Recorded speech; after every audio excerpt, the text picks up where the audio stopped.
চাওকচোন মোৰ ফুলনিখনত চতৰ ফুলনি কি সুন্দৰভাৱে বিধে বিধে ফুলিছে। ফুল বহাগক আদৰিবলৈ হৈছে উদ্গ্ৰীৱ।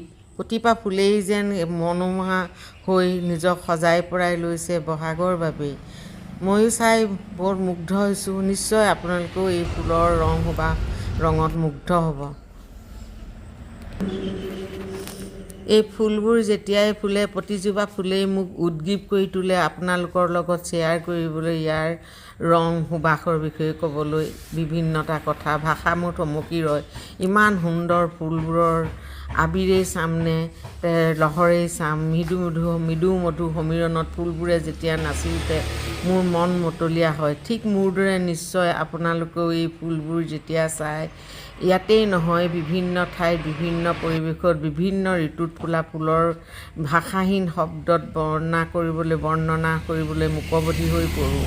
ইমান সুবাস ইমান সুন্দৰ এক সমাহাৰ।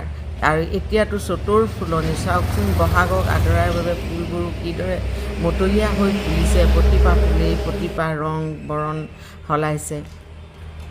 এই ফুলনিখনতে চাওক অসমৰ যি অৰ্কিড কপৌক বেছি মানুহে প্ৰাধান্য দি আহিছে। আজি